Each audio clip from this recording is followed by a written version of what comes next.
Hello, this is Dan Salinas, and this is my report for DTC 375. I'm doing my report on Afri comics, and this is, as titled, A Tale of South African Government Corruption, aiming to influence the young minds of the segregated masses.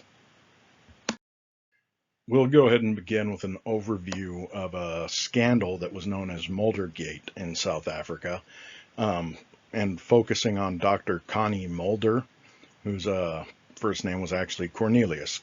Connie was his nickname.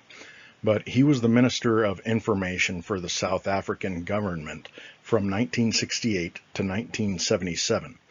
During the tumult of changing local and international climate, South Africa was feeling pressures regarding their segregationist apartheid policies. Beginning in 1973, Dr. Mulder and others felt it would be in their best interest to create a media propaganda campaign to provide a check to unfavorable media coverage and generate sympathies at home. In this vein, Dr. Mulder convinced President John Vorster to divert around 64 million rand or 4.3 million US dollars in today's exchange rate from the country's defense budget in order to begin this undertaking. This was done without the approval or knowledge of the Minister of Finance. In illustrating how this relates to the material that we covered this last part of the semester, the quote that stuck with me from Born a Crime was the prologue to chapter 3. And what was said, the first line was, "The genius of apartheid was convincing people, who were the overwhelming majority, to turn on each other.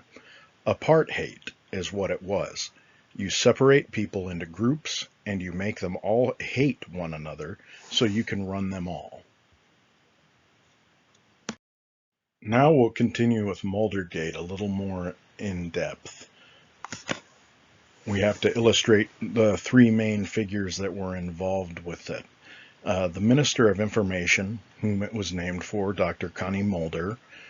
Prime Minister, also rank-wise as far as government goes, the acting president at the time in South Africa, John Vorster, and Dr. Eshel Rudy, who was named the Secretary of the Department of Information.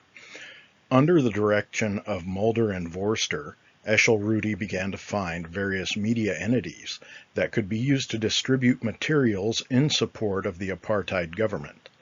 Rudy had convinced them that propaganda, contracting, and bribery would be more cost-effective than violent suppression at home that would be seen internationally and carry negative economic impacts, as he began to utilize local contacts involved with radio, television, film, and print. He actively developed relationships with parties in the United States, as this was a vital area for South African commerce. A media campaign begins. Rudy was intent on accomplishing the goals set before him, part of which was to assuage the negative press coverage to stymie the possible economic fallout from boycotts and pressure from the international community. To accomplish these goals, he would need to develop relationships with sympathetic partners abroad. In the United States, that man was John P. McGough. McGough was instrumental in the formation of The Citizen, a tabloid newspaper established in support of the National Party in South Africa as a founding member of the board. In the U.S., McGough was responsible for the spread of media content supportive of the National Party in South Africa and presenting a decidedly conservative, everybody wins message, promoting free enterprise narratives. McGough owned the Maycomb Daily newspaper, along with several other small media outlets, and had also placed failing bids on the Washington Star and the Oakland Tribune. It was later discovered that McGough had purchased certain entities with monies from a no-interest loan provided to him by South African sources, according to an investigation by the Securities and Exchange Commission. Experience counts. The group had decided among those demographics they would like to influence were the pre to mid-teens. Rudy and his partners thought an effective way would be through comic books. South Africa had a popular form of storytelling already in place, known as photo story magazines, which were fairly popular, and also had many superhero titles from major labels, under license by a South African label known as Super Comics. To accomplish this task, Rudy and his cohorts established a comic book label known as Afri Comics. As they had no experience of their own, and since they wanted the work to have a more polished look, they used their American connections to hire experienced illustrators to do the work. Among them was Joe Orlando, known for his time with Marvel and DC, having worked on titles such as Superman and Spider-Man. The first title the team worked on was called Mighty Man. This comic was written to appeal more to urban-dwelling youths in areas like Soweto.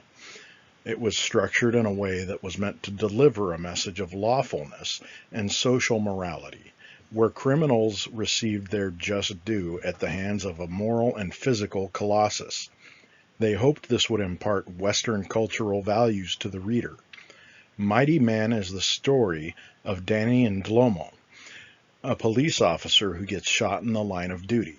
After he recovers, he finds himself in another dire situation where subterranean fishmen use their technology to heal him after pulling him from the water.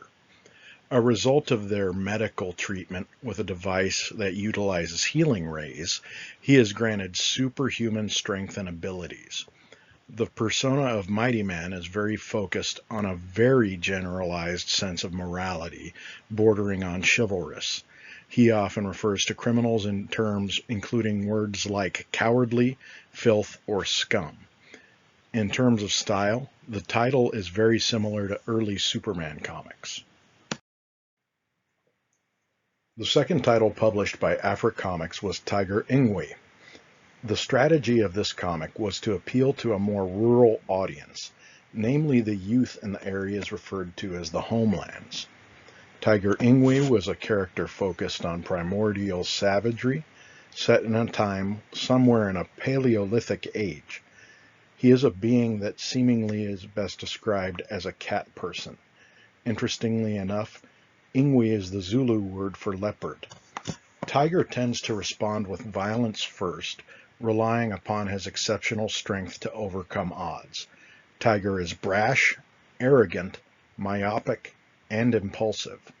He is also heroic and willing to place himself in harm's way to champion or protect defenseless peoples. The adventurous world of Tiger Ingwe pit him against marauding and warring tribes, lumbering giants, powerful gorillas, devious medicine men, and also against other feral beings, much like himself. The writing most resembles a title like The Savage Sword of Conan. The business of Afri Comics and some of the other media acquirements of the time did not survive long past the morning of June 16, 1976. On this morning, a massive protest took place, staged by the school children of Soweto. Some estimates claimed as many as 20,000 children participated in the protest, in opposition to the government's new standard to teach required classes in a 50-50 mix of English and Afrikaans. When confronted by law enforcement, the children would not comply with orders to disperse. The police released an attack dog on them, which they killed. The police then began to shoot live rounds at the children, causing pandemonium. Following the happenings of this protest, estimates range greatly for the number of casualties, as low as 23 from official government numbers, to over 700, with over 1,000 injured during the clashes over 2 days. Soweto Uprising. During the riots and protests of the uprising in Soweto, Many students targeted bottle shops, known to us as corner stores, and newsstands. This effectively destroyed most of the copies of the more recent prints from Afri comics. That said, very few copies of either title have survived since the tumultuous events of Soweto in 1976. Fallout. After these events took place, the press in South Africa began to increasingly question the veracity of policies regarding apartheid. Despite heavy investment in trying to influence general perceptions and draw commercial interest and investors, events following the uprising would not provide the type of exposure wanted by the administration. In January of 1977, Jimmy Carter took the office of president in the United States. Carter was in favor of imposing sanctions on South Africa and also encouraging divestment in businesses from American entities until they began making significant progress in dismantling apartheid. COSA activist Stephen Biko died in police custody September 12, 1977, after nearly a month of imprisonment. The initial report stated that he died with no injuries, but later examination showed he had died from several causes, resulting from multiple severe beatings. Aftermath.